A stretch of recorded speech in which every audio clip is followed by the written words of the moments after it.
united by one common goal, creating a sustainable future that leaves a positive mark on our planet. And guess what? Waste reduction is the name of this game. Together, we're going to explore how to communicate, how to step up, and how to make a difference. Our panelists are the real deal. We've got Missy Martin, a sustainable rock star, diving into sustainable food systems. We've got Rachel Oster, a trailblazer empowering women in waste and recycling. Mikey Pasciuto, the recycling guru with the mobile app that's going to blow your socks off. And last but not least, we have Cory, the sustainable packaging champ, who can show us all a thing or two about spreading the sustainable message to the masses.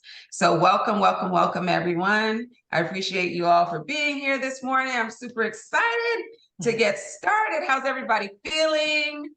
Everybody good? Yeah, feeling good. Excited to be here. Awesome. So I want to make sure that we have you all on the screen, and I'm going to have Carla introduce all of your bios so everyone knows how epic you are and how amazing you are. So Carla, go ahead and take it away. Good morning, everybody. Thank you guys so much for being here, and this is an amazing day, and I'm excited to be a part of it. So I'm going to start with Miss Missy Martin. Missy is currently developing a 12-city national salon dinner series focused on sustainable food systems. The series will welcome all different members of the food space, from farmers and chefs to activists and corporate leaders.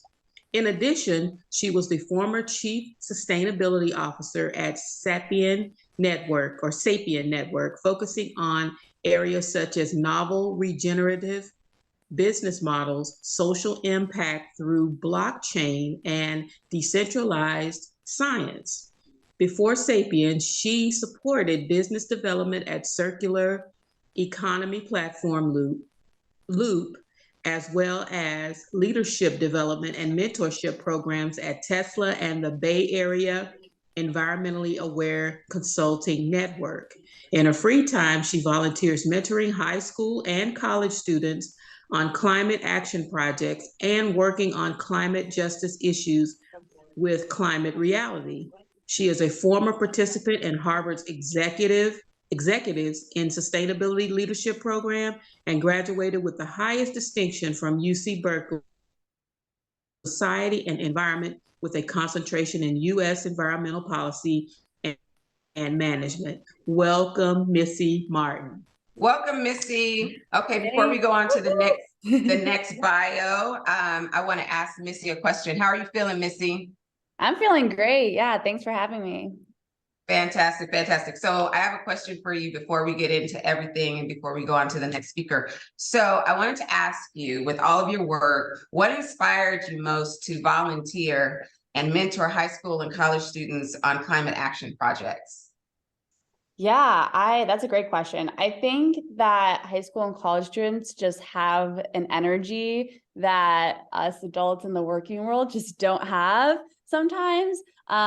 Of course, there are some of those people, but I think that there's just a different level of it in schools. And I find it really inspiring. And students always come up with the most interesting kinds of projects. And we were just talking on Monday, my mentee this past spring wanted to incorporate environmental justice into a new medical school.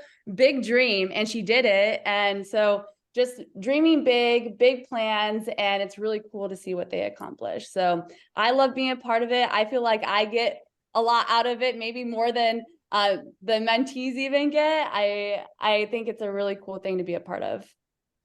Fantastic. That's awesome. Yeah, I think that this next generation is way more equipped to handle these challenges than we were when we were coming up. So it's really exciting to see, and I'm glad that you're doing the work. So let's keep it moving. So Carla, take it away. All righty. Let's introduce Miss Rachel Oster. Rachel Oster is the co-owner of Diversion Strategies, a consulting firm focused on supporting innovators in the industry, and is also the co-founder of Women in Solid Waste and Recycling. in an organization with a vision to diversify the leadership of the waste and recycling industry by giving women the tools and support they need to be successful leaders. Welcome, Rachel. Welcome, Rachel. Hello, happy to be here. I'm super excited to have you. We've been trying to do something together for so long, so super excited to have you here today. I wanted to ask you, with your work, now, do you call it WISR or WISR? How do you It's say? actually wiser. Wiser. Okay. Yeah, Women yeah. in women in solid waste and recycling. Mhm. So wiser. So with your work in wiser, what do you feel has been your most rewarding experience in supporting women? Oh, the most rewarding experience is the connections that are made through the platform of Wiser. No doubt. Watching people connect at our events and then go on to collaborate on other things. That's where I think I get the most joy, is when I can be the person who connects to people that can collaborate and make something great out of that partnership and connection. So by far and away, it's been watching as the years have gone on, the different connections that have been made, and then the good work that's come out of that. I always, like, when we started Wiser, the way I was thinking about it was, this will be an organization that will welcome the customer service rep and the local recycling coordinator can meet at this, and then that connection can then elevate their roles within their individual organizations. I just saw, in working in this industry for a long time, that there weren't those networking opportunities for people who were starting, women specifically, but people who were starting new in their career. The networking was happening at a higher level with more established professionals. So we wanted to create an organization for anyone. That's fantastic. Yeah, it's I've seen, since I've been in the industry over a decade now, I've seen so many more women join and come into this industry and do amazing things and start companies and grow through the ranks and become executives, and it's really exciting to see. But I also like that you talked about the connection and the collaborations, because I really don't see change unless people are collaborating, because you can't do any of this work in a silo, right? We all have to be working together in order to get anything to happen. In this industry, it's really difficult to do anything by yourself. So thank you, Rachel. Welcome, welcome, welcome. Thank you. So moving on, next is, I believe, Mikey. So Carla, take it away. All righty, Mikey Pasciuto. Mikey currently serves as the co-founder of Scrap, a company that is dedicated to making the circular economy simple. Mikey has studied over 25,000 municipalities to understand their waste infrastructure and understanding that they can recycle and how. Scrap made a free mobile app where people can scan the retail barcode on any item and learn how to recycle it based on their location in real time. When Mikey isn't working, you can catch him gardening or hanging out with his friends. Welcome, Mikey. Welcome, Mikey. Thank you. Hey. Thank you for having me. Super excited to have you too. Mikey and I recently participated in a panel together at Waste Expo. So it was our first time meeting. He's a really funny guy, super, super smart. And you guys are going to enjoy listening to him today. So I wanted to ask you, Mikey, so, oh, what was that? Oh, can everyone mute your mic, please? Everyone mute your mic. So Mikey, if you could travel anywhere in the world to learn about waste and recycling practices there, where would you go and why? That's a really good question. Well, I've studied in 3 different countries, and I would say the one I enjoyed the most was probably New Zealand, because it was entirely manual. So they had a very deep respect for what waste was because they're so isolated, they couldn't send it anywhere. So because like the shipping costs were massive. So they had to like they even collected film, and film has a terrible markets at the moment. Right. So I would say in terms of like ones that I have visited, that would be my number one. But I would also like to visit, Central Europe where they're much more developed. They have, like increased incineration, waste to energy capacity. They don't really landfill much anymore. I would say that would probably be something because I haven't seen like the future. I've seen the very past where America is Yes. right now, and I'd want to see the future. So I would say Central Europe. Fantastic. That's awesome. So recently we were talking to and Rachel, you connected me with Zero Waste Brazil. And so those are kind of the conversations that we were having is what does the future look like? What are we going to be doing? We look out 5-10 years, what are we going to be doing in this space? So that's super exciting. The next person we're going to talk about is not here yet, but he will be here. It's Cory Connors. So he'll be joining us a little bit later. We'll go ahead and read his bio now so that you guys can be familiar with him. So when he comes in, he could just jump right into the conversation. So Carla, take it away. All right, Cory Connors. Cory, okay. Give me just a second, guys. The screen just went black. Just like, ta-da. Technology Yes. 2023. I guess it didn't want to be here because Cory wasn't here. It happens. There's always some tech issue that pops up during this. And I love that during COVID, we're all just like, yep, it happens, Right. Sure now. That's right. I'll take it. Cory Connors has been involved in sustainable packaging industry for over 2.5 decades. Currently serving as the Director of Sustainable Packaging at Aurora Packaging Solutions, Cory is passionate about helping companies adopt more sustainable packaging practices. His early experience working in a Weyerhaeuser corrugated production facility while studying in college gave him valuable insights into the manufacturing process and the potential for improving the efficiency and sustainability of corrugated packaging. Cory is married and a proud parent of 2 children. As the host of the Sustainable Packaging podcast, he stays up to date with the latest sustainable packaging innovations and advocates for urgent action to address environmental challenges. So let's give him a round of applause and all of our panelists a round of applause for being here today. Super, super ready to do this. Are you guys ready to do this? Ready. So excited for you to facilitate this too, Lanika. Okay, let's go. All right, so I have questions for each of you, but I also have questions for the whole panel. So I think I'm going to start with some individual questions, and then we'll go to some questions for the panel because I'm not sure, maybe Cory will jump in the middle of this and I don't want him to miss out on any of those questions. So Missy, you talked about blockchain a little bit in your opening. So first I want you to tell us a little bit more about your salon dinners and what you're planning to do. And then I want you to answer a question about blockchain technology. So go ahead and tell us about your dinners and then we're going to talk about that. Yeah.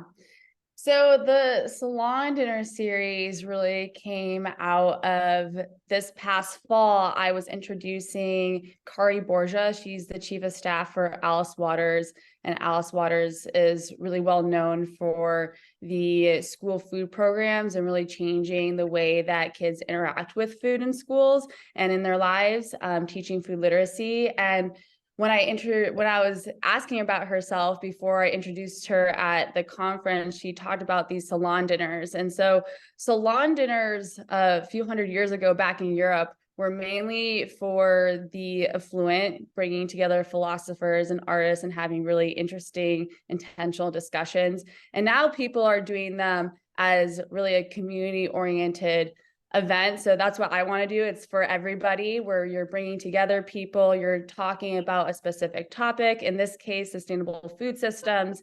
And I just really want to have discussions that are a little bit warmer than a conference, but more intentional than an actual just like dinner party. And I think there's something powerful where you bring together different stakeholders and actually break bread. So I'm partnering with different people in different cities, from LA and New York City, so bigger cities, to even smaller cities like Fayetteville, Arkansas, South Royalton, Vermont, and bringing in chefs and farmers, restaurant workers, everyone who's part of the food system, and having probably about 15 to 30 people, depending on the location, to talk about those local communities' food systems. And I, at the end, want to have some type of deliverable, preferably in an art museum, where people can do an interactive kind of exhibit where you sit down and talk about food memories with people, and have, you know, some analyzing of the different patterns that I've seen nationally. Part of it's also just for my own curiosity. I'm really curious to see how different cities are and how they're similar. And so I think it's just going to be a really great way to connect with other people as humans. That's awesome. So I wanted to ask you about blockchain, but you mentioned something, so I want to go into that first. So you talked about food memories. So tell me a little bit about that. So tell me about your food memories and what that looks like, and kind of like give us an example of like how that looks.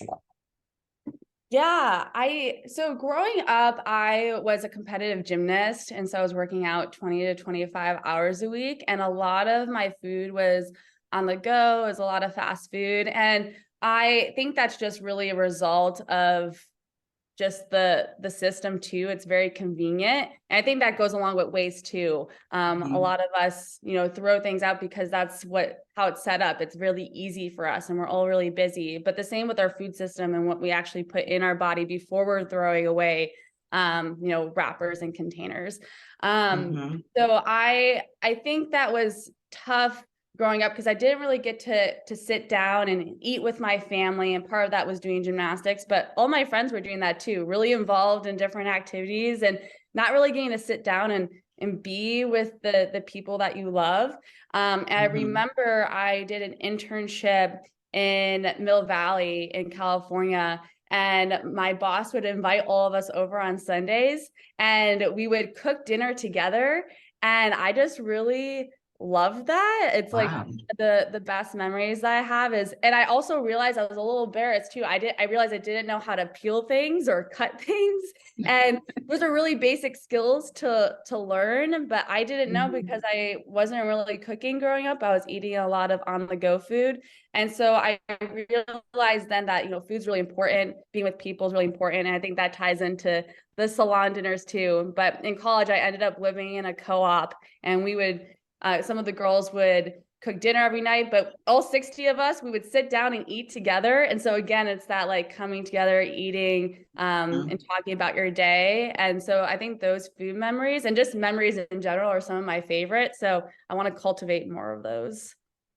Yeah, and I think what I keep hearing coming up in everyone's responses is community. And I think that that's super exciting and interesting, because it comes up in every single conversation that that I've had this week, and every conversation that I've had with everyone on this subject.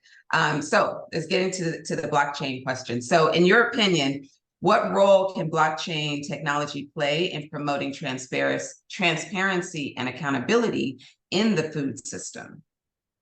That's a great question. And I know that blockchain is very controversial in the environmental space.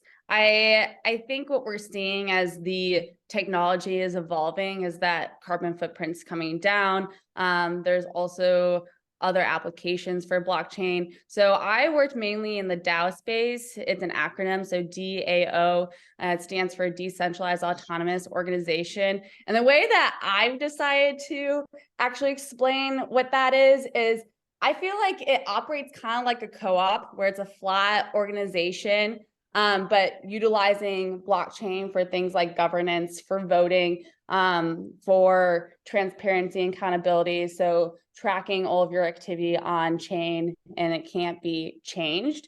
There are some DAOs that are focused on food. So there's Agroforest DAO, very small DAO in Brazil. And they're using these DAOs as a way to bring people together. Some nonprofits and even businesses are transitioning to DAOs to try to experiment in this flatter organization. But I think, one, it's helpful because it's giving everyone a voice. Is it the best solution? We don't know yet. I think, again, it's all a social experiment. And then in addition, there's some organizations in the blockchain space that are using blockchain to for supply chain and for tracking the supply chain. There's also some organizations that are working on carbon credits.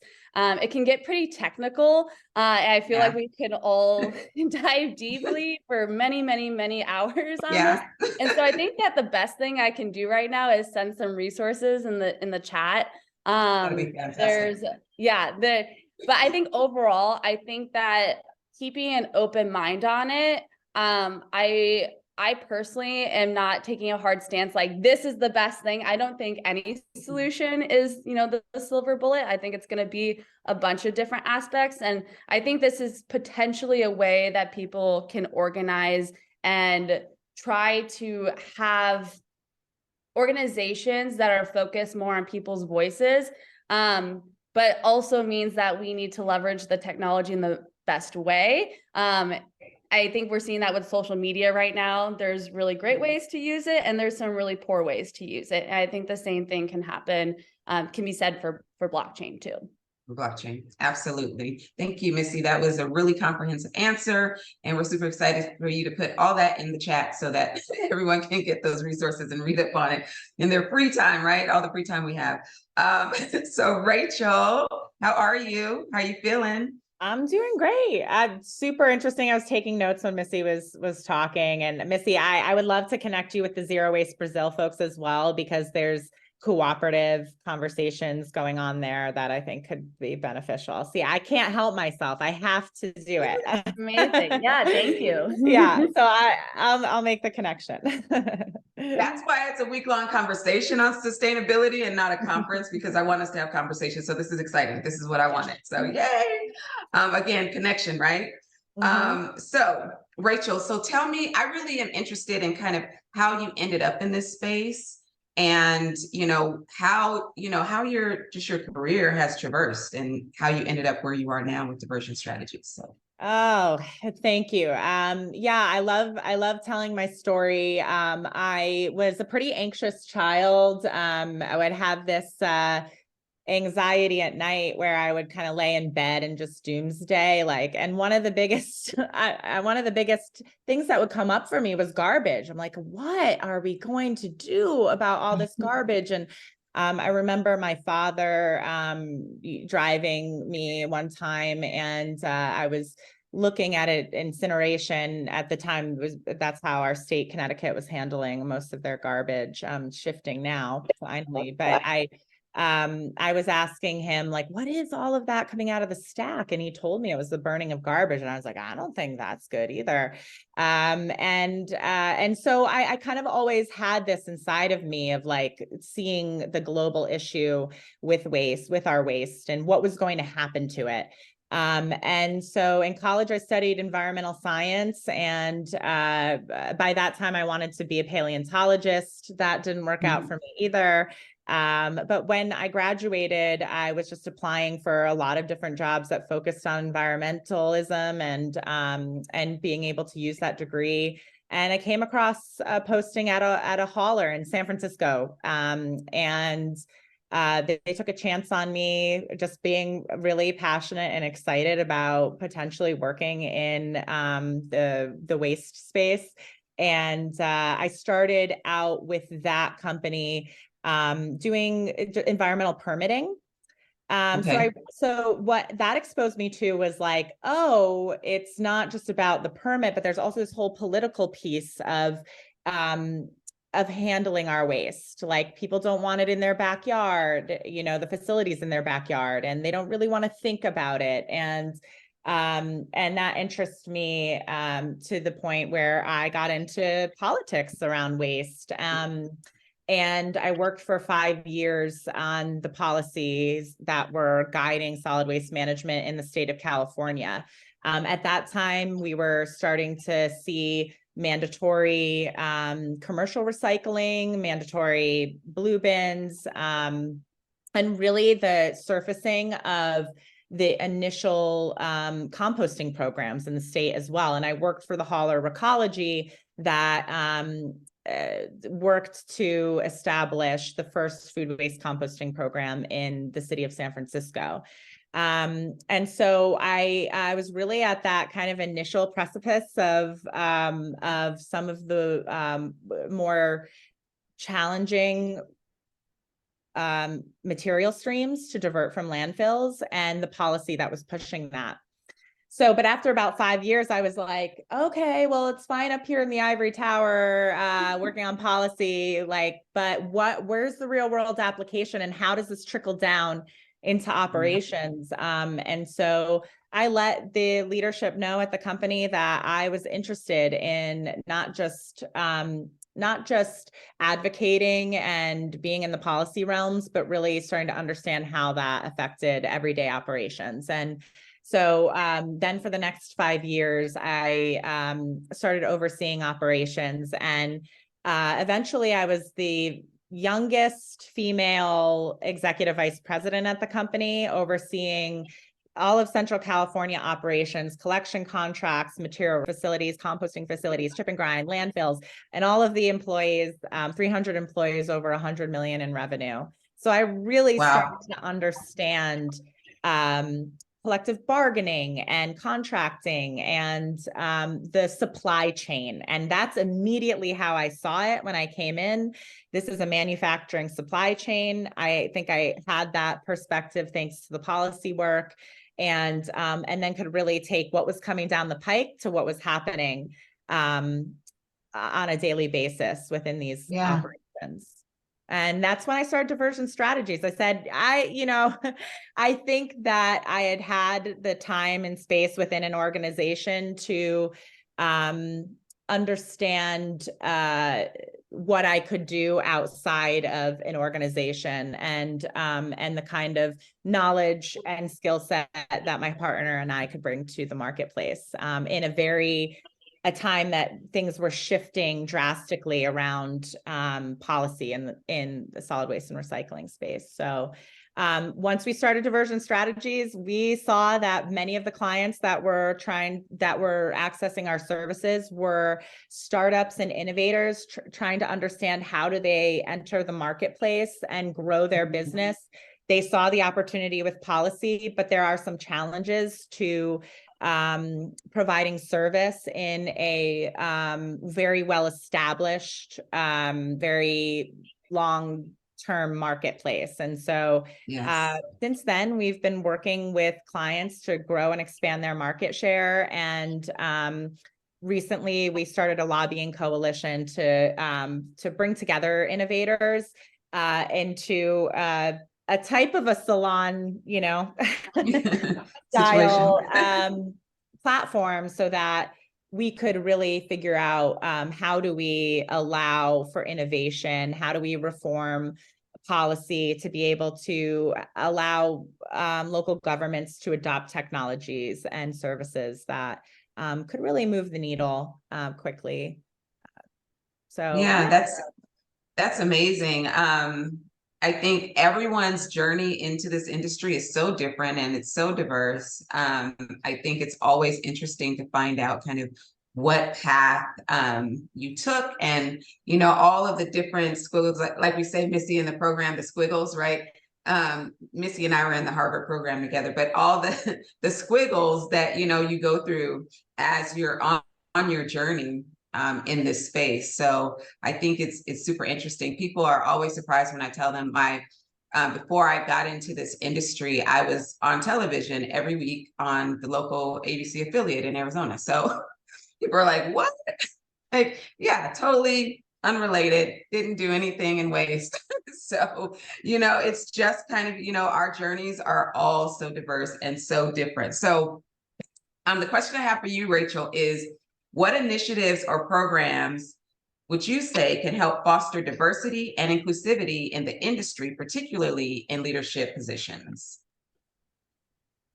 Yeah, I mean, what I see and what really spurred Wiser, which was that as I grew and into leadership roles at the organization I was working at, what I noticed were there were a lot of women coming in to the industry, but they weren't staying. They would get frustrated with the lack of autonomy and the power that they had to make change and integrate their thinking and ways into the system. And so that's why we started Wiser. We were like, we think that actually creating a network where women can feel safe, heard, understood, and also have a place to make those connections was really what was going to drive diversity at the top. Because if we can make connections and find collaborations that benefit everyone, then that will elevate women and create a more diverse leadership. Because really this industry, you hear everyone say it's a relationship industry. It's relationships, it's relationships. Yeah. So that's everything that we heard. And we were like, okay, that's what we have to do, is create an organization where people feel included and that they have the opportunity to create the same connections that people that have been well established in the industry have access to. And so we started as Wiser Women in Solid Waste and Recycling, but just this year, we started to make a shift to be more DEI focused, because we looked within ourselves and we said, it's not just about getting women, it's getting diversity. And we were always very clear on that, but it's diversity of mind, diversity of thought. And I think a lot of what we're doing with the lobbying coalition, diversity of services, like it really takes diversity. And that means all different types of diversity. And so, but still, what it requires are those diverse mindsets and people to connect and collaborate with others so that those relationships that they create help to elevate them in their own organizations. And and make that relationship is key, a skill that you can bring into an organization. I can create relationships, I can create connections, I have a platform to do it. Yes, that's awesome. That goes back to connection and collaboration. I love how everything is just full circle. It just keeps coming back. So super fun. So I wanted to ask you, Mikey, to let us know, because we mentioned Scrap, but I don't think you've had an opportunity to tell us really what the platform is and what it can do. So why don't you tell us a little bit about Scrap and what it can do? And Cory's here. Welcome, Cory. Hey, Cory. Hey, friends. How are you? Wonderful. Thank you so much for joining us. So we're gonna we'll hop to Cory right after we're done with Mikey. So Mikey, tell us about Scrap. Awesome. Cory, you're just in time to hear about Scrap for probably the 50th time. So a little bit about Thanks, Mikey. Scrap. I like to explain it a little bit as we do recycling data and analytics, but we make it so it's presented in an engaging way that's relevant to the customer segment that we service. Sometimes that customer is through our free mobile app for consumers that they can download and learn how to recycle items. And so the way we do this and the way we make it scalable is that we use something called the Global Trade Identification Number. That is the fancy name for the barcode that you use at checkout.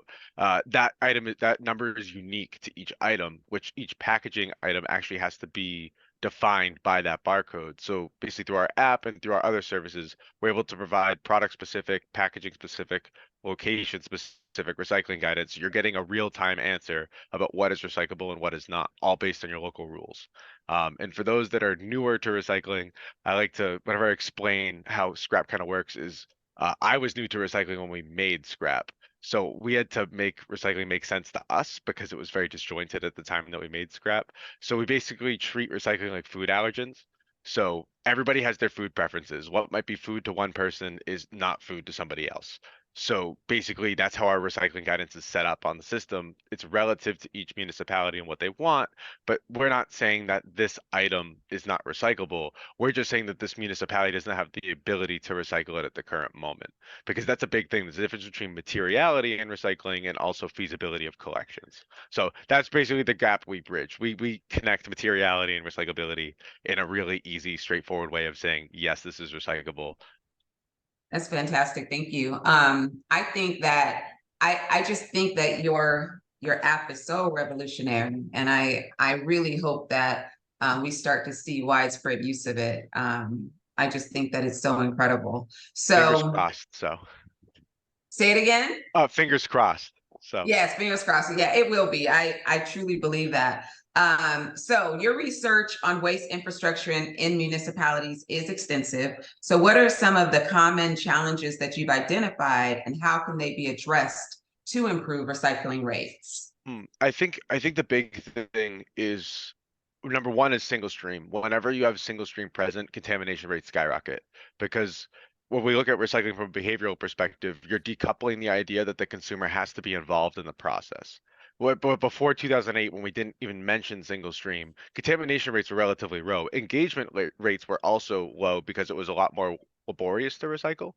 But now that we have it being less laborious, people are like, oh, it's the recycling bin, period. So that means my umbrella can go in there because there's metal in the umbrella. And it's like, no, that's not how this works. So we have to kind of retract single stream a little bit. And I think with the rise of composting or organic waste, that's going to help where we have multiple bins present where it's not just, red pill blue recycling. It's more now a diverse amount of bins. Like, for example, the United States is one of the only countries that is stuck to single stream, I think, besides France.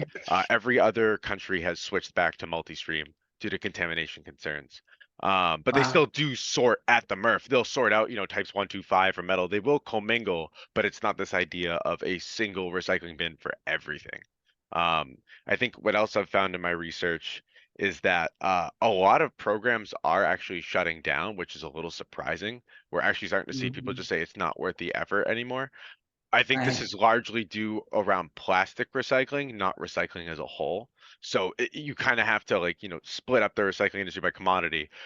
In reality, the healthiest recycling programs right now are types 1, 2, maybe 5, bottles, jars, and jugs only. Then you will see, depending on your region, glass. For example, Cory and I got to go down to, and you did as well. I think you got to go see Glass Half Full down in New Orleans. They do amazing things with glass where they turn it into beach sand. I think we created a global economy around convenience, but now we're seeing with waste, convenience isn't the same for everybody. In Switzerland, they just burn their trash and use it for energy, and they'll actually import trash to burn because they can use it for energy. We're so far from that in the United States. I Right. think we're going to start seeing a decentralization of waste infrastructure, not in the sense of that, WM is going to dissolve or break down. I think we're going to start having hyper-specific local solutions that fit the community, not this widespread nationwide recycling guidance. I think we'll have a nationwide, bans of what can go to landfill, like mattresses and so on. But we're not going to see a uniform recycling guidance across the country. I think we're going to start to see those really, really niche applications of we use our glass for coastal restoration. Makes no sense in Colorado, but makes perfect sense in New Orleans versus, up in Massachusetts. Our composting programs are very strong because we have a very high landfill tipping fee because we cannot tap any more landfills because Massachusetts is at sea level. So if we dig down, we're at water table where you can't site a landfill. So it's like, so we have a very strong recycling programs despite our contamination rates being in some communities 38, 45%. Wow. Still rolling that dice because the contamination is still cheaper than cutting out of the landfill. So again, Right. it really does depend on where you are, but we're starting to see that specialization of waste where people are finding solutions that fit them, not just have this big tent umbrella that fit everybody. Absolutely. That's really insightful. I think that we can all attest in our work that we've seen those same challenges, right? And from different perspectives, especially with single stream recycling. I would say that's one of the biggest challenges that I've seen in getting people to change behavior is asking them to do more work. People don't want to do more work. So, it's a little difficult to get people to do things when they're like, okay, you know what? I have a full-time job and you want me to do this, a whole nother job. So welcome, Cory. We've already read your bio, but welcome. Thank you so much. So Yeah, appreciate you're your welcome. patience with my schedule today. No worries. Everybody's familiar with you. So we started out with some, basic fun or, more personal questions. So my question for you is being a parent of 2 children, how do you incorporate sustainable practices and values in your family life and in your home? Oh yeah, great question. And I think it's the most important part of what I do is teach younger people how to do this. Mikey and I go around and we talk to a lot of people that are older than us, but we think that that's less valuable than speaking to the kids. And I got the honor of going to speak to my kids' fourth grade class last year. And I'll tell you what, I've never seen kids so excited about something. I said, who here likes to recycle? And every single hand went up. And they the teacher pulled me aside afterwards and she said, I've never seen the kids that excited about a presentation. And I said, well, they want to learn. So you're exactly right. My kids always ask me this, is this sustainable, Dad? Can I recycle this? It's the best part of my job. Yeah, that's fantastic. So my work is usually in apartment complexes, and we work with some low income housing programs where they have these community centers where they have daycare and they have like all these after school programs.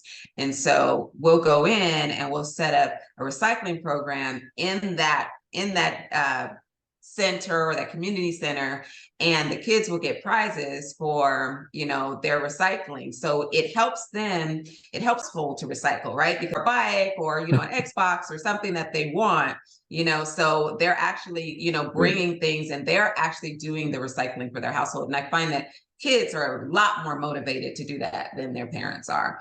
I remember back in the day when I first started in my career, we were trying to motivate people with pizza. I'm like, people are just not motivated by pizza. Like they're just not, especially adults, they can get their own pizza. So we found that kids are much more motivated when they're getting points, and it's a point system. As a former teacher, I was a former teacher. As a former teacher, I know there's a reward system, right? And kids, they don't need that immediate reward. They just need to be able to build towards something. And then they're excited to be able to win something. So yeah, you are exactly right. As Whitney said, the children are our future. Yeah. So we're gonna so I have some questions for the entire panel, and then we're gonna get into wait a minute, I want to make sure I ask Cory the individual question I had for you before we move on. Okay, so Cory, if you guys didn't hear earlier, Cory has a podcast called the Sustainable Packaging Podcast? Is that what it's called? Yes. Sustainable Packaging Podcast. So what are some examples of sustainable packaging innovations that have made significant impact on reducing waste and environmental impact? I've seen some of the stuff that you posted online, but I'd love from your perspective, like what are some of the most innovative things that you've seen?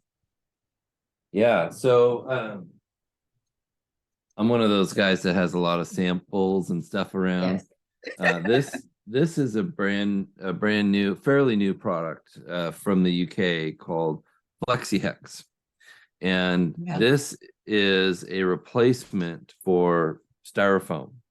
And as I pull this apart, you'll see that this it creates a barrier. So you put the bottle inside here. And I've actually dropped a bottle of wine from 12 feet in the air in this, and it survived. So that kind of thing is very exciting because that was oftentimes the criticism for sustainable alternatives was, well, they don't work as well. And I'm not interested in that. Our product is very valuable. We want our customers to get the best experience. So we need to keep using the styrofoam, right? No, not anymore. And there's also Scotch cushion lock, which is one of my favorite things that replaces plastic bubble. These one-to-one replacements are changing the game because not only are they more sustainable, they're going to save you money and save you space in your warehouse. And that's a big issue. 1 truckload of Scotch cushion lock equals 10 truckloads of plastic bubble. Wow. So just think about that for a minute. if we could reduce 90% of the truckloads of packaging materials for your company, that would be a big deal, right? Save you some money, and Yes, people like that. So it's good. It's exciting. fantastic. Yeah, that is fantastic. Yeah. Thank you for sharing that. So real quick, so people can find your podcast, how do they find it? I put a link in the chat. Oh, you did. You put a Yeah, link in the but chat. it's on Apple, it's on Spotify, it's iHeartRadio, all the things. It's called Sustainable Packaging, and it's my face. You can see my logo back here. It's just like this, my Okay. face. Okay, fantastic. So these questions are for the entire panel, and they're pretty broad questions. So sorry, you guys.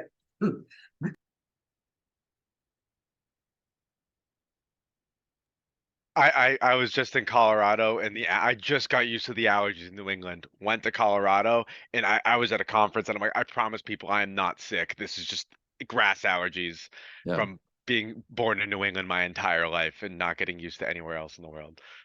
I know it's like the worst nightmares when you're talking, presenting, whatever, and then you just like get this tickle in your throat. So these questions can go out to anyone can answer. So the first question is, what are some of the key challenges and opportunities that you see in promoting zero waste approaches on a broader scale? Anyone can jump in and answer this. What are some of the key challenges and opportunities that you see in promoting a zero waste approach on a broader scale? I like this question. I think for me, I think it's the diversification of materials. I think that's probably what's most interesting to me because when we had, I talked about like this decentralization of waste infrastructure.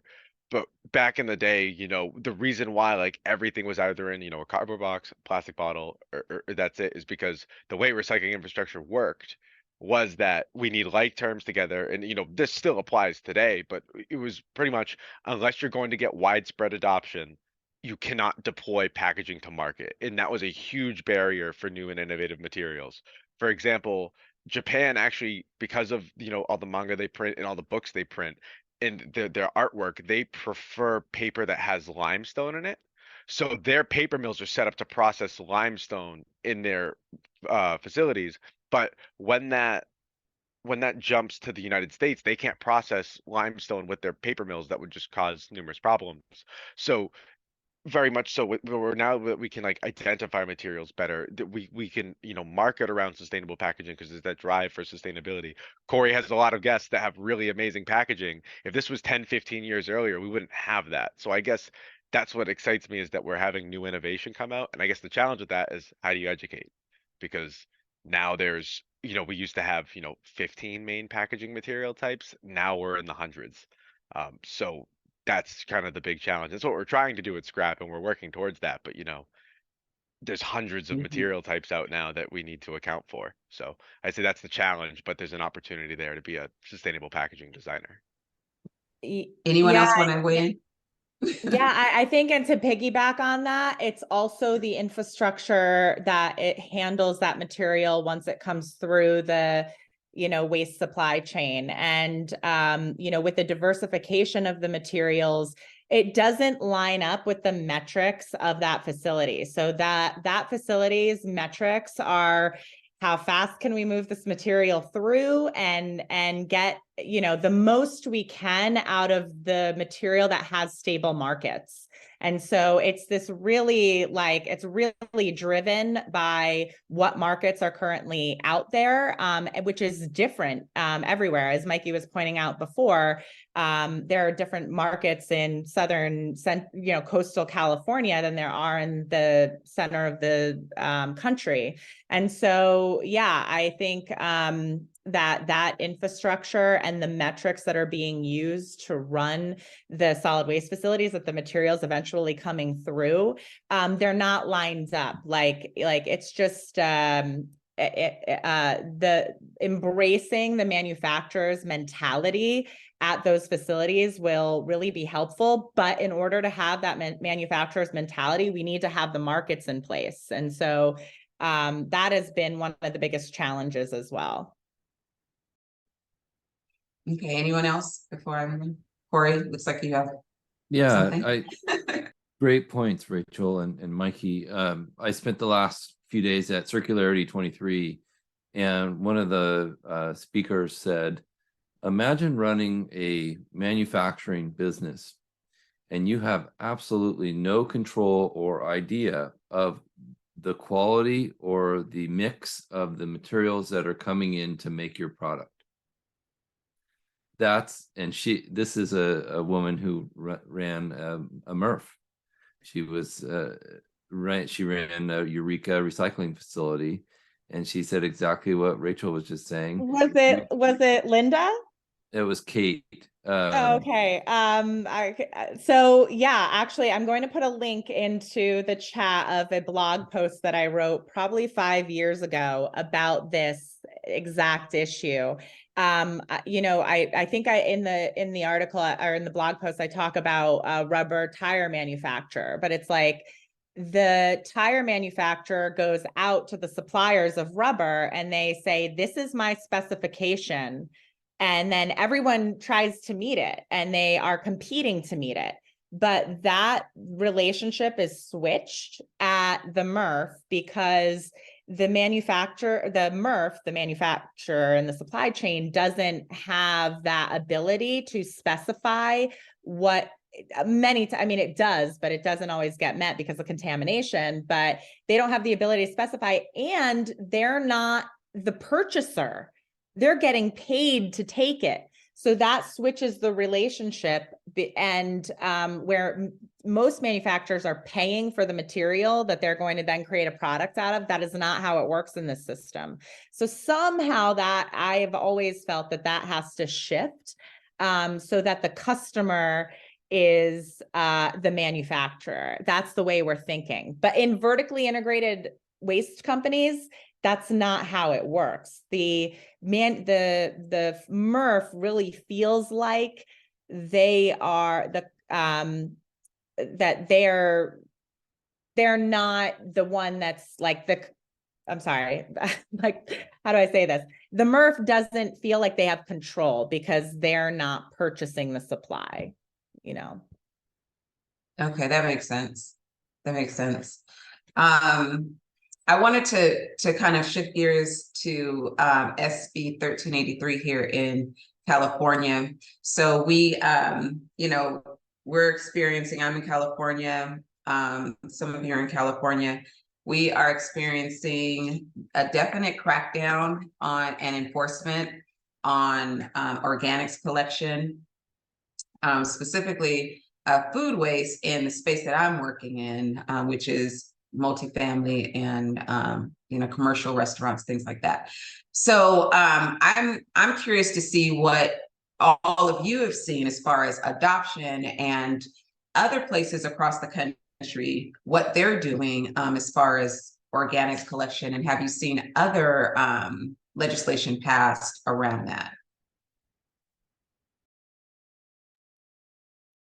Yeah, I'll jump in. I was working on the policy SB 1383 when it was just the thought process in people's minds, and have worked on the rulemaking and then now the implementation for solution providers and private companies, but also on the municipal side as well. We've had a few clients that are putting together their plans for implementation. I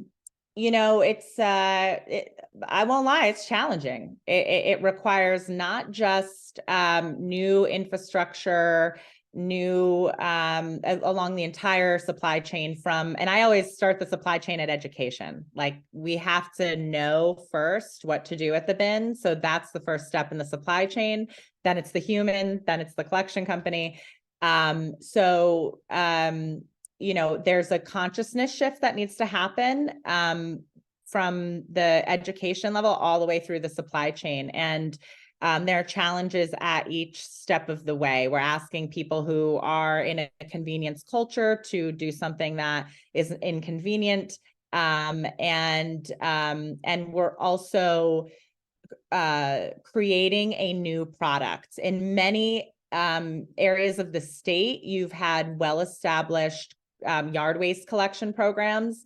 And now we're asking people to take that food and put it in with their yard waste. And now we have this co-collected material that is usually in programs like 1% food, the rest is yard waste.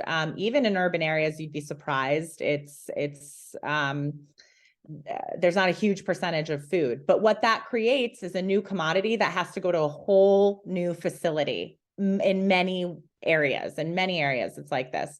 It's creating a greater hauling distance, and because of the food and its volatility, once it starts decomposing, it needs a whole different type of infrastructure to be commoditized into compost or energy that requires a very capital intensive process. So the tipping rates are going up. The hauling distance is increasing, and that results in consumers seeing a huge impact to the rates that they're paying for this service. And so now we have higher rates. We have people annoyed that now they have to do something that more inconvenient. So I'm concerned that the swiftness of this policy will create an environment where people aren't friendly to the adoption of these really important rules that are helping us combat climate change. But that message is being lost, in my opinion. Definitely on the expense of it and how expensive it is and the capital required. Just last week, I learned that it costs about $500,000 for every acre to build a facility to take compost. So it's a very expensive venture just to build the infrastructure to be able to collect it. So anyone else have any experience with the organics collection and what's going on with food waste?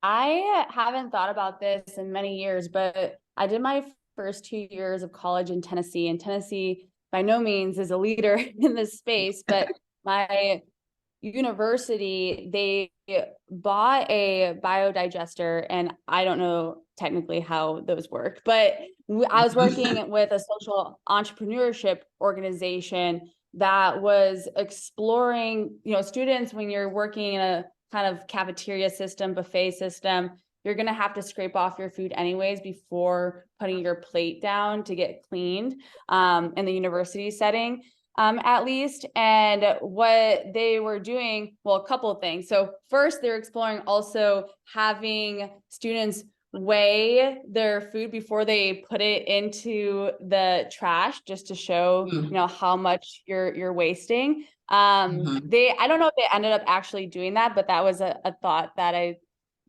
thought was interesting. But also with this biodigester, so students were putting food waste into the biodigester, and the output was this material that wasn't necessarily compost. The farmers didn't want it as compost, but we were talking to Mars dog food company to see if it could be used as an additive in dog food. And I just thought that's really interesting, a different type of business model. Could the school potentially make money off of that? It's also good PR with the sustainability side of things, but just thinking about those different business models for their organic waste, especially in a state like Tennessee that isn't usually a leader. There's barely recycling in Tennessee, at least in my family's experience. My mom and sister live there now. Another thing that I was thinking about, I think this ties into our conversations earlier with, I wasn't expecting to talk about Web3. And when I mean Web3, that's the broader space of blockchain. But there are some DAOs working on waste. So Economy DAO is working on looking into recycle to earn models. So in the video game space, there's play to earn, and this intersection of crypto and gaming, play to earn. So can you recycle to earn, get people kind of like the point system? Can you recycle and earn for that? And I wonder in the organic space, could there be a compost to earn? So just thinking about, again, different business models, and I can drop in the Twitter handle to Circonomy DAO. Again, smaller DAO, but thinking about these new ideas.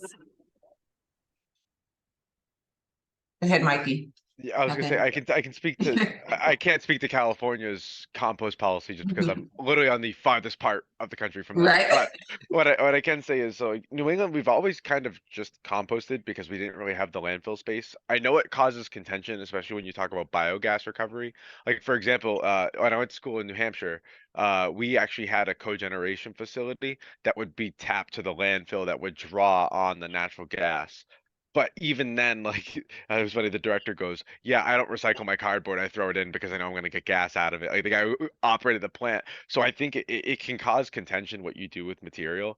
But we have very healthy compost markets up in New England. So I think once California gets over the hump of like, oh my God, all this infrastructure, all this everything, you actually decrease fertilizer costs for farmers. So like my grandfather was a farmer, I'm a gardener, and I know the benefits of soil health and having compost in your soil and what it can affect. It can increase yields, minimize, soil disturbance, whole nine. There's a lot of benefits of compost that actually draw down more carbon by making it bioactive. So there's a balance of not boring people with science and talking about like worm slime and how it traps oxygen and carbon dioxide.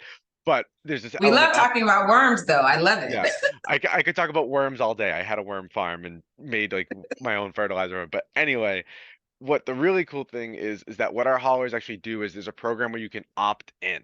So what happens is that you can opt in to have the compost that they generate, a portion of it comes back to you. So a lot of gardeners that don't have the space or the time to turn over a pile, I turn over my own pile. Black Earth Compost will come and pick it up. And when then they do their next pickup, like, when it's compost season, they'll drop off and be like, hey, but how much tonnage you gave us? Here's how much compost you get back. So it's almost like a farm share, but for compost. I think when you give people you show them the benefits, like my parents, when I put the compost bin in the backyard and they were like, we don't know if we want to do this. And I was like, give it 2 weeks. When they noticed they didn't Yeah. have to take out the trash 3 times, it was just Yeah. once because of how much food Mhm. waste we were avoiding. It was like, oh, this is the Yeah. potential. It's like, oh, we don't have to deal with this anymore. It's like, oh, and they actually like really visualize their food waste. And we did this at University of New Hampshire too. Missy, you were talking about like the students have to weigh their food. We actually, they would, with the way our like, return system was, it was this big long like alleyway and there was like, oh, like a rotator that would like you put the trays on, it would take the dishes out back, but there'd be people to collect the food waste there. They would stack it up in front of the place where you would drop off your things. And after they did those, like the month after, food waste dropped by like 60% because people Wow. realized they were taking way too much food at buffet style and then we were just wasting it. We also had like a cows and horses and farm programs too, but it's like you got to find the way to really engage your population around the composting, and it's really unique to everybody. I'm sure if you gave people a bottle of wine from wine country in California saying, "Hey, your compost and your food waste went towards this," people would be like, "I get a bottle of wine for putting my stuff in a different bin? Sure, why not?" Like Yeah, it's really I would- interesting. The rule in California requires, it's a procurement requirement. And so it's interesting.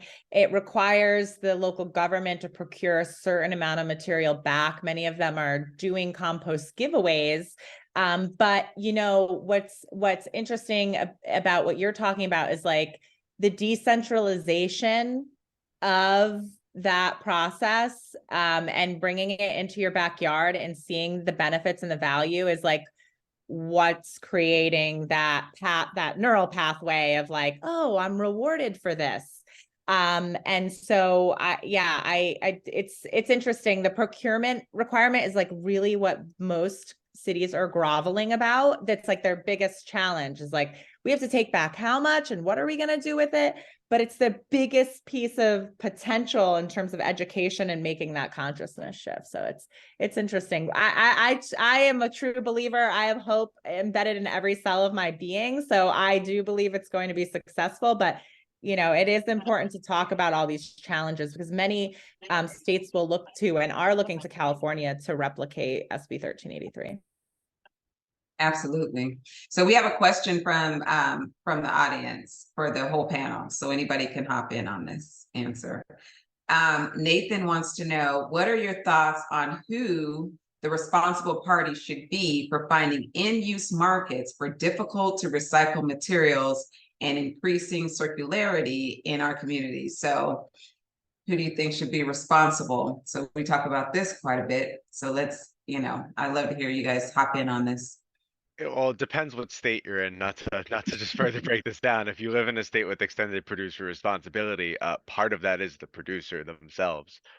I do think it does depend, even without EPR, it really does depend on the situation. Because, for example, say a brand is making very informed decisions and they're like, hey, we got it 90% of the way there. We just need someone to take it. Like, we know how it should be handled. And at that point, like, the brand's done all they can do. Unless they want to open their own recycling facility, which unless you're Coca-Cola, PepsiCo that has the capital expenditure to do that, it's not feasible. But if you're a brand that's, just saying, oh yeah, it's recyclable, we just know it is. And when you ask them, they're like, oh, we just say that it is, then the responsibility is on them. And you really just have to look at, the vibrancy of the markets because, a good example is plastic is not an inert material when it comes to packaging. There are certain salad dressings that can't be packaged in plastic because it can alter the taste. So if a brand has to use glass packaging, but there isn't a glass market, but they can't affect the taste of their product, they're between a rock and a hard place where they're like, what do I do? And that's where it's like, is it reuse? Is it this? So that's kind of my take on it, is you kind of have to take it case by case. Some people are making the same decisions as people that are making informed decisions, but they're making it in an informal way that they're not actually doing the best they can. So sorry to not technically answer the question of who is responsible, but I would say when there is a party that is negligent, it usually is a negligent party that is responsible for that piece. Responsible. Yeah. Mhm, Rachel. mhm.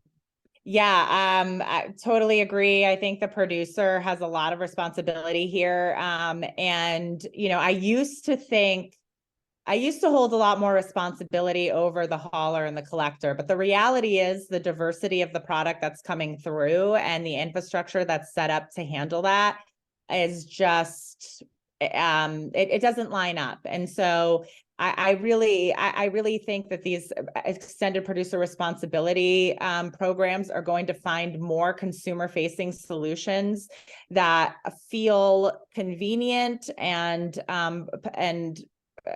that they're able to do. And that's what EPR is to get them to fund the solutions for ensuring that a sustainable end of life for their products. And so I see that you mentioned Ridwell, excellent example. These companies should be able to participate, especially when the local collector isn't their infrastructure isn't set up to sort out and recycle those products. But if it's done at the curb in a specific way, there are markets for it. So if your hauler is only providing a single stream service, but there are potential markets if there's consumer separation, then these services should be funded by the producers. So I think that there's a really good opportunity in EPR legislation to take services like Ridwell and make the paying for them the responsibility of the producers that are putting that material out there. Great answers. I really appreciate you guys just really delving into that because I think EPR is such a big conversation that we're having right now. And I think it's something that a lot of rooms shy away from talking about, right? It's a controversial subject. A lot of groups don't want to kind of walk that line or straddle that fence. So I do appreciate the perspectives on that. So one of the questions I have for you guys is, in your opinion, what are some policy changes or regulatory measures that could accelerate the transition to a zero waste policy? So I'll ask you again, in your opinion, what are some policy changes or regulatory measures that can accelerate the transition to a zero waste society? Missy, do you want to go first? I noticed you had you were on mic before. Yeah, I was gonna speak more toward what we were talking about before, Oh, though. go But ahead. maybe, actually, You can this hop in might there. connect to policy Okay. too. And I have very early thoughts on this. So I'm working with a professor at University of Arizona on the extended producer responsibility, and particularly in the liability part of it. So breaking down, especially like hazardous materials, as we are creating a lot of trash, but also there's many finite resources out there where we're going to have to reuse and actually break down and recycle what we already have used. What kind of liability does the producer have when those workers are breaking down and recycling those products? And so I think that producers will have to think more intentionally about how they're building the products themselves, not just for the actual, is it recyclable and can we recycle it, but also the hazardous materials part of it and how it's affecting workers or workspaces if there's a lot of machinery involved. And so I think that there might be potentially policy around that even before there's policy around materials, if you know, different producers are being liable for the breakdown of their products. And the examples that we're looking at, again, this is early stages, is technology. There's a lot of e-waste, but also there's been cases of like breaking down a big ship that has asbestos. And even though it was built, you know, 20 years ago, are they still liable? And just really taking the precautionary rule when it comes to the materials that you're using, even if it has a long life, the product that you have. So I guess it kind of straddles both questions a little bit. And this is a very new thing because I don't know if we've recycled enough to see the effects on workers, but maybe all of you in the waste industry have. Yeah, well said. Very true. I was very excited and surprised to hear at the conference I was at that a lot of people were advocating for a national bottle bill. And because that's something I've been talking about for years. There's one thing that Cory and I like disagree on, and it's that I feel that bottle bills are bad. Like, he's a huge proponent of deposit return schemes and bottle bills. I Mhm. actually have the reverse opinion where I think deposit return schemes are backwards. I think Mm. it's very weird that we put, like, Murphs don't complain about glass. Well, some do complain about glass bottles, but Murphs don't complain about plastic bottles or aluminum cans. They're a high value commodity that they want. So I find it's Mhm. it's very weird to me, or from the outside looking in. And honestly, Rachel, I'd love to hear your opinion on this too. That we put the deposits on the items that they actually want and then kind of stick them with the items that we don't want, versus it should be the other way around. We should put the deposit on the hard to recycle items to divert them from the stream, so that the stream that they have is pure, lower contamination. They can offer a more competitive rate, because there's not a single Mhm. MRF in the country that says, I don't want your aluminum cans. If they have a recycling facility and capacity, even in rural areas of only like 500 people, unanimously, Mhm. they always collect non-ferrous metals of aluminum cans. It is the one item I can confidently say, besides corrugated cardboard, that has near 100% recyclability across the country in an area that does have recycling. So I'm curious to get your opinion on that one, Rachel. Yeah. Oh gosh, this is I I have not come to a conclusion yet on how I feel about them because I have really conflicting thoughts. Mikey, I agree with you so much. It's like the wrong material.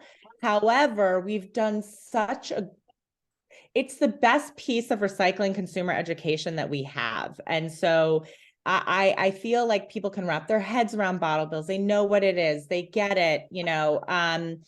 So there's this element of wanting to hold on to it because it's like, oh, people understand this about recycling.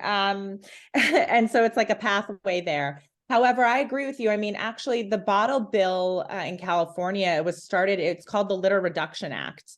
And that was the basis. There's all that holding on to the piece of the bottle bill that is like connected to the consciousness of our society that helps get things recycled. So I don't have a great answer. I'm very conflicted on it, but I see both sides. Yeah, and I want to touch on one thing. Just so the bottle bill, when it was passed, and Missy, I want to touch on the reuse part of this too, because it's really interesting.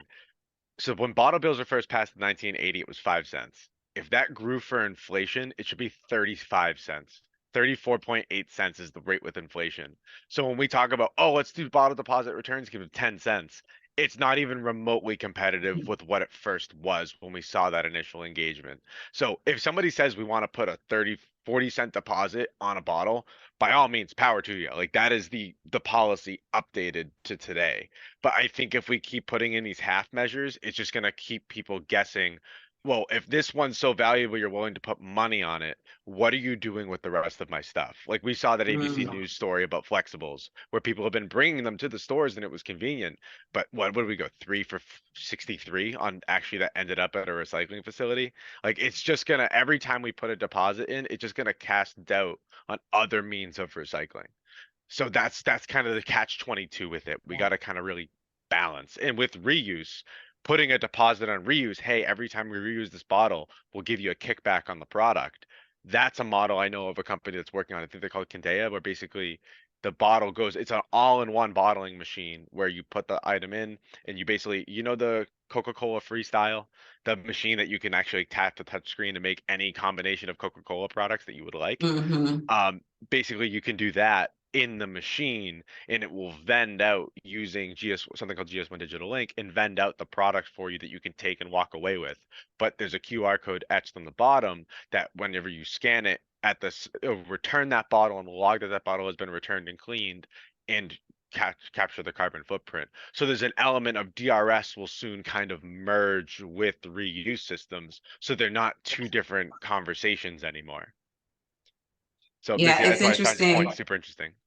Yeah, so Missy actually put in the chat, how about reuse deposit systems like the milkman model that TerraCycles Loop is trying to implement. And I know that that's something that Cory talks about a lot is the milkman model. And I think it's really interesting and it's an interesting concept. The question I have about, oh, go ahead. So the question I have about that though is, how hard is that to get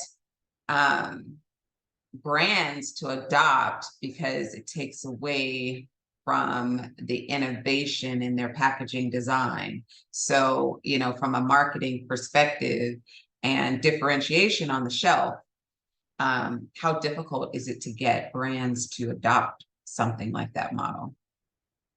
Yeah, so I actually worked for Loop. And so I worked on the business development side, getting brands to actually adopt this. So I do feel like I have some insight on it. I think actually brands are really attracted to this new type of packaging because it allows you to be more innovative. And I think that reusable containers are actually, I think, sexier. Like you have this stainless steel, like it looks beautiful in your shower if you have like your shampoo and conditioner in these stainless steel, or you're not going to have glass in your shower, but glass in your kitchen, for example, it looks nicer. So I think some brands were excited about that packaging opportunity. I think the challenge is getting it up to scale. So for example, Loop is trying to create this worldwide system where it's kind of like the new blue bin. Your new, like, instead of recycling, it's reuse. So you can go to, they're partnering with Ulta, Burger King, McDonald's, Walmart. So going to these different places, getting your product in a reusable container, and then when you're done with it, you can, quote, throw it out, but put in a reuse Loop bin anywhere in the world. But I mean, again, it's small scale, so you don't have that convenience yet. So it's hard to get brands to get on board because they see the vision. It sounds exciting, but you have to create this whole system to actually have the convenience at scale. So that That is difficult right now. It is working really, really well in places like France because they actually have the policies that, you know, different companies are having to adopt and transition. So automatically it's scaling because of the policy. Yeah, and I think the other really cool thing about reuse is there's this element of you kind of have your hook in a little bit. Like if you I know Heinz ketchup uses loop, if I can remember from Tom's recent presentation. But the idea that you already have their reusable container, you're not going to go and buy a single use container of another product. There's a bit of entrenchment there. Like once they're in, they're in.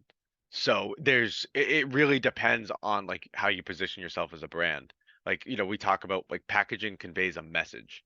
And Cory and Avelio could go on about this for hours. Like, you know, when you buy, I like to say when you buy cologne or you buy perfume, you know, when you buy that box, the craft card box with like a nice finish, the label's probably a non-coated paper label with a really nice finish on it, maybe even like a gold foil print, conveys that luxury.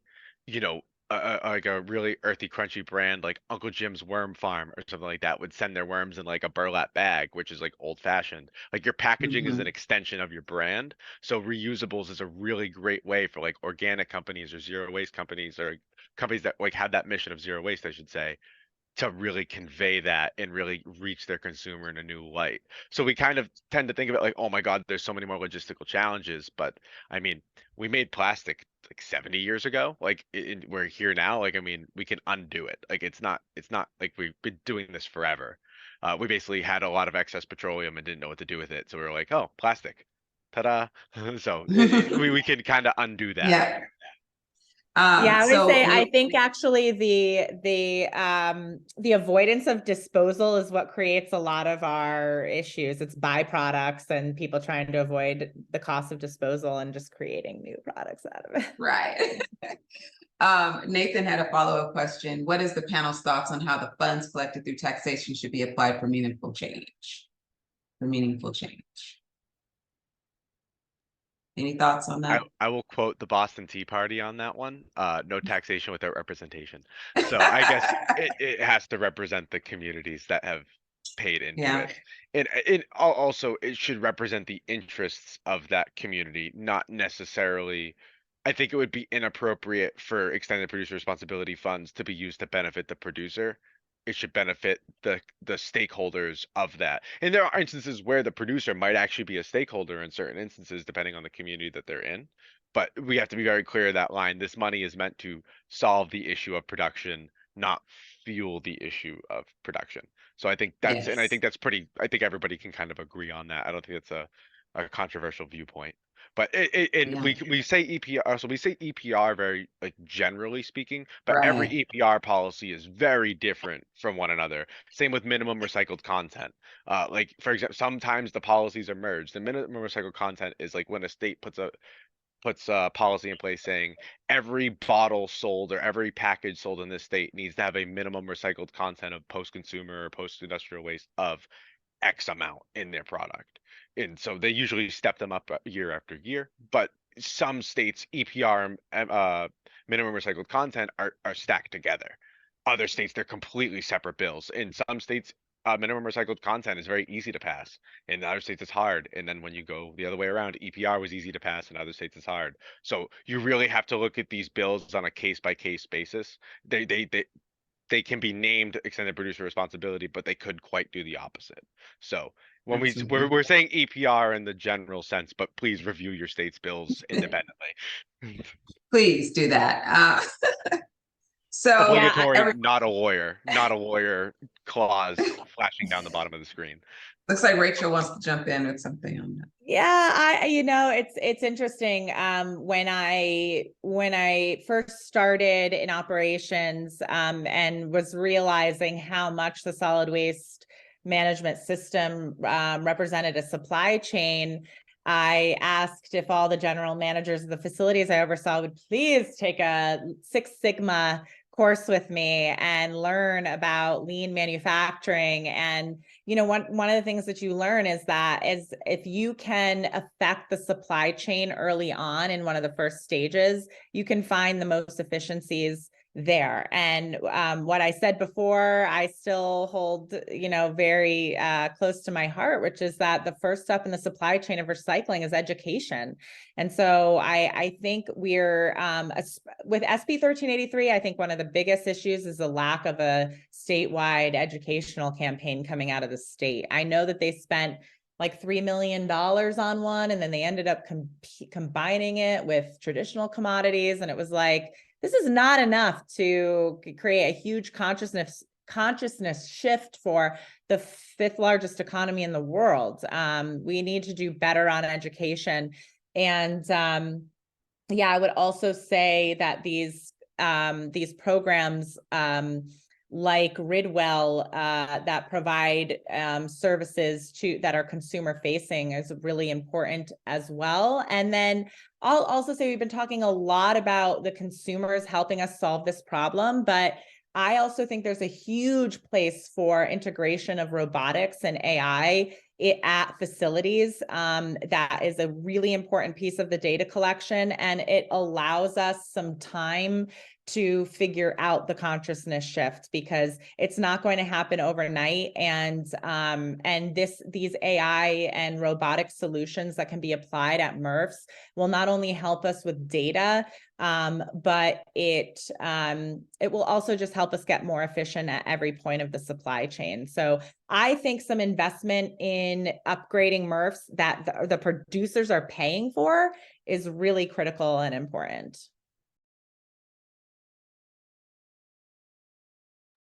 Oh, you're on mute, Lenny. All right, thanks for that.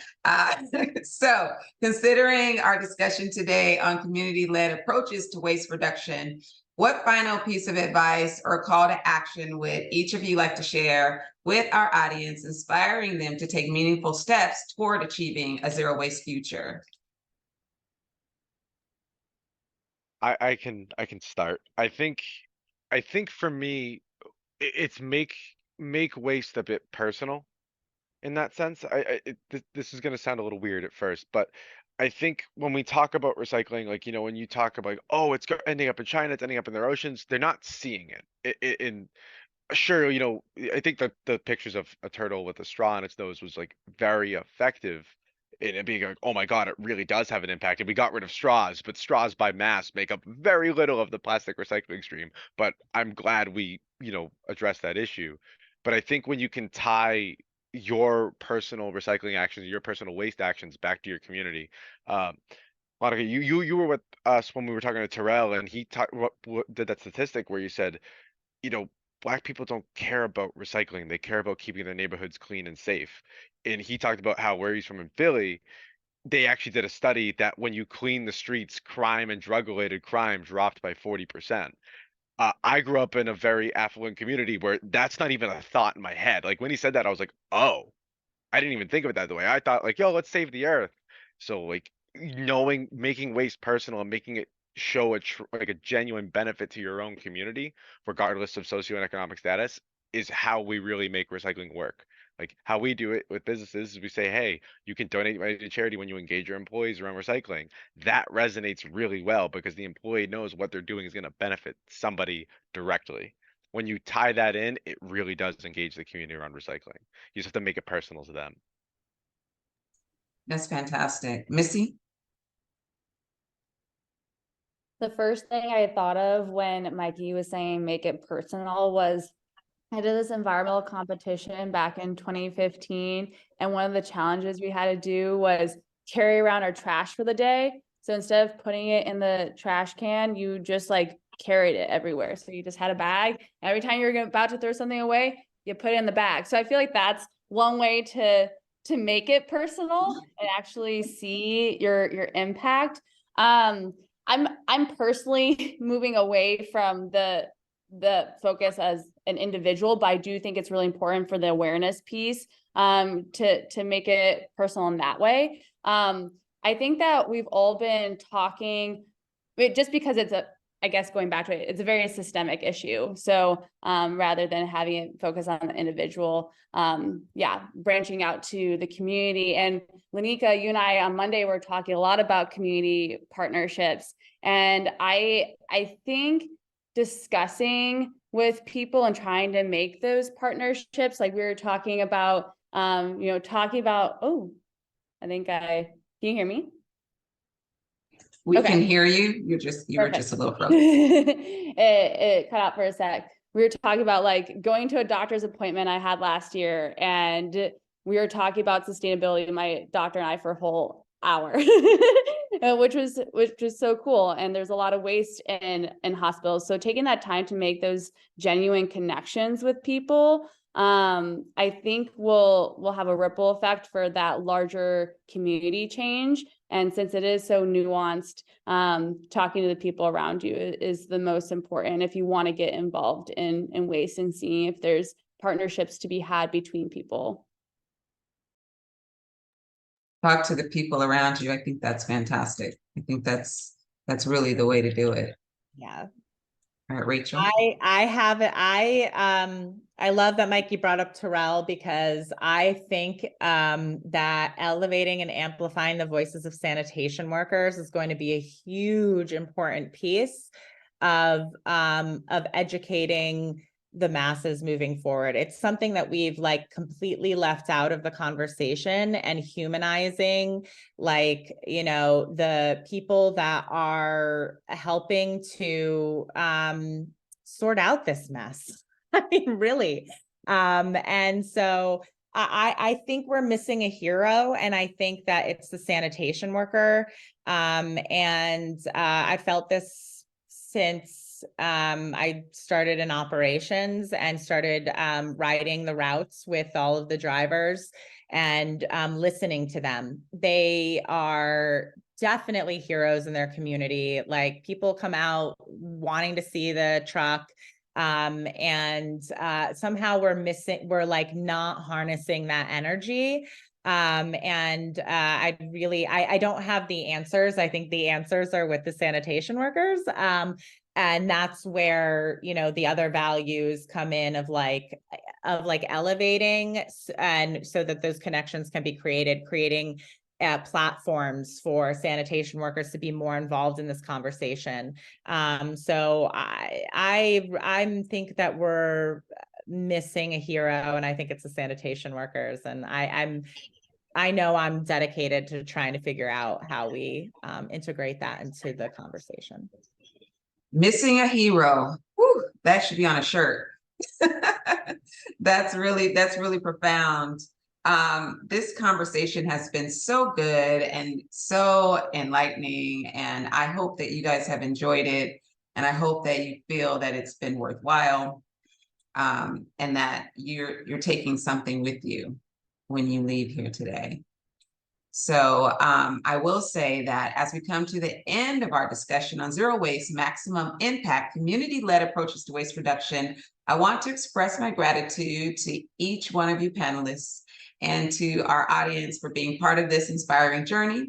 Today, we witnessed the power of collaboration, connection, innovation, and the unwavering commitment to a sustainable future. So let us carry forward the knowledge we've gained, the ideas we have sparked, and the passion that fuels us to make a difference in our community. Together, we can turn the tide on waste, create maximum impact, and leave a lasting legacy for generations to come. Like I said, Whitney Houston, I believe the children are our future. Remember, it's not just about zero waste, it's about the maximum impact we can achieve when we stand united. Thank you, and let's continue our path forward towards a brighter and greener future. Thank you for attending Greening Our Cities, and I will see you tomorrow for day 5. So I'll see you guys tomorrow.